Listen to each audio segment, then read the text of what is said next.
that does get rid of another magic element candidate. But where do we go from here? I'll tell you all exactly where we go. Actually, I have a suggestion. Wait, before you say anything, I just want to say that I think we should all get super forms. Never mind, let the man continue. I realize Jen's proposal stems from a selfish point of view.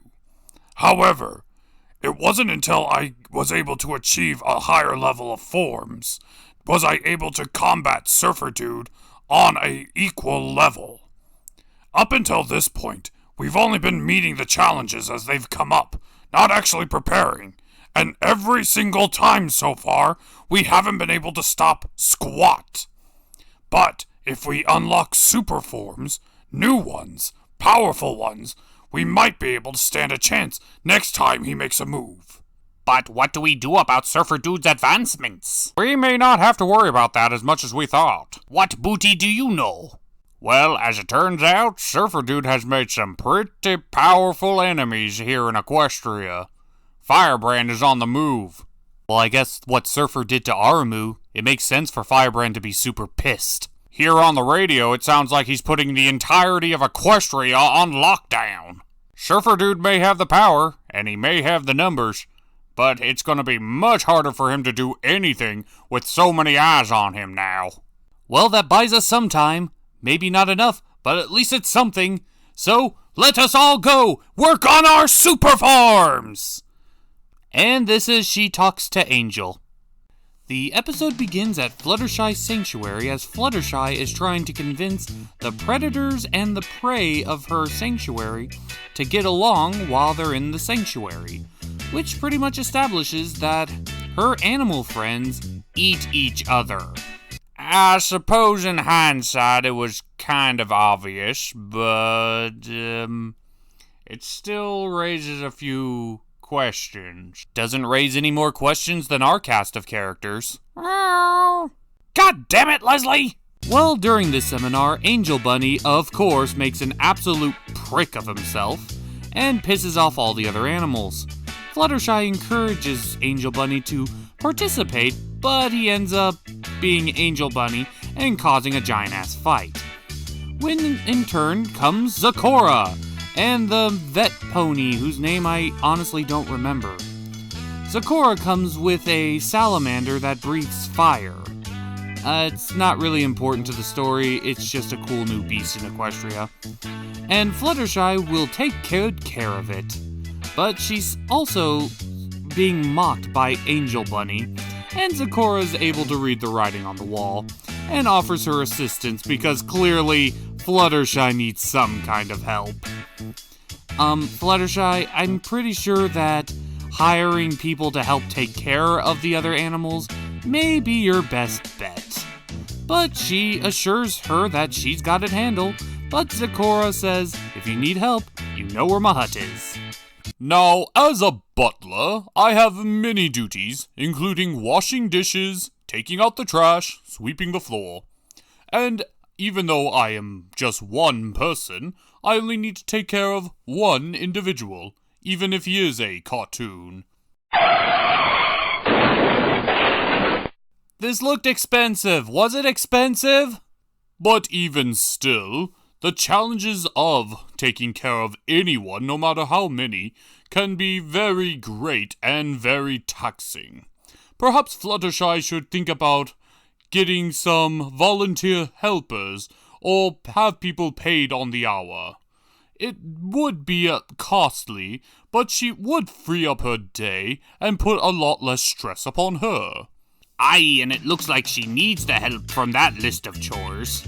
But Angel Bunny is not helping at all by being a massive prick and demanding Fluttershy's attention. But Fluttershy is too busy, for one, trying to get her animals to stop trying to eat each other, taking care of the sick, but Angel Bunny refuses to listen, and this seems to get on Fluttershy's already worked last nerve. And Angel Bunny still causes trouble despite. What was so important that Angel Bunny would keep interrupting Fluttershy's work? Well, Angel Bunny just wanted some weird carrot medicine. Fluttershy is rightfully pissed at the little jerk. But the little jerk of a rabbit still refuses to listen to any kind of reason. And it's pretty obvious that the two of them need friendship counseling. Or a shotgun. I vote a shotgun. I killed for less. Come here, you little varmint! It's time to put you out to pasture. So with their options over, they finally see Sakura, and they state their issues. Fluttershy is too busy, and Angel Bunny wants more attention. Sakura has a remedy. A literal bottle of whatever the hell that is, and she says it'll solve all their problems, but they should drink it at home. But Angel Bunny is a bit of a prick and drinks it right then and there in the middle of town. Fluttershy, realizing now she has no choice, she drinks the potion herself, and their bodies swap. Angel Bunny is now in Fluttershy, and Fluttershy is now in Angel Bunny. The potion seems to be a body swap potion, so now they are forced to live life in the other's shoes. I feel like we've already gotten an episode similar to this one. Indeed, you are correct, sir. We've previously had an episode where Starlight Glimmer swapped the cutie marks of the princesses so they could live life for one single day in the other's hooves. And both of them learned a lesson to appreciate what the one another does for them on a daily and nightly basis. This plot is very similar in that regard. Can we still shoot Angel Bunny? Well, after the initial shock dies down, Angel Bunny is super excited that he can finally talk to anyone he wants to, not just Fluttershy. But Fluttershy says that they have to switch back. She'll be on her way to Sakura's to find a remedy, while Angel Bunny has to take care of the animals in her stead. Angel doesn't want to, but with one death stare later, he begrudgingly agrees. So we head back to the sanctuary where the animals already can tell that something's off with Fluttershy. As Fluttershy Angel reveals some damning secrets about wanting to marry Discord? Okay, people, this cannot be taken as confirmation since it's not Fluttershy saying it, so don't freak out. Right, Deadbeard? Deadbeard? In your face, KP! Ha ha ha ha ha! So while Angel Bunny is doing a terrible job running the sanctuary, Fluttershy runs into Twilight and Spike trying to communicate what's going on, but they don't understand a single word because she's a rabbit. And they just kind of leave her in the dust. So we cut back to Flutter Angel running things terribly, not really caring about the situation of the animals, and is just doing his own thing. And we can already tell where this is heading. While Fluttershy is still on the run, trying her best to dodge her animal friends trying to kill her, and she finally makes her way to Sakura. And even though she managed to get all the way there, she still can't talk to Sakura. But Sakura kind of pieces things together since, she was the cause of all this. But she says that the best solution is to work it out with Angel Bunny, and that this whole experience should teach her just how much Angel means to Fluttershy in general. And the different perspective is, well, there.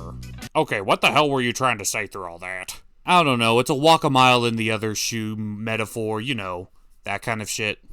Well, Angel is of course trying to get at that carrot extract again, but then Vet Pony comes up to reveal a horrible situation that's happening.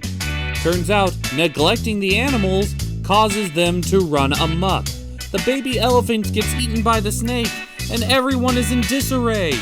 And Angel really does not care, because why should he care? He's not one of them. He's a pony now. Well, he does care when Fluttershy comes back completely exhausted and nearly dying, and now Angel is finally concerned. So, he tries his best, but they need the carrot extract, which is inside the elephant's nose, and the elephant is inside of the snake. Well, this is a predicament. Angel Bunny tries to convince the other animals to help them, but they refuse, because really wants to help out Angel. But Angel Bunny does his best to apologize and says, "Don't help me, help Fluttershy." And they all agree. If nothing else, they want to help their little pony.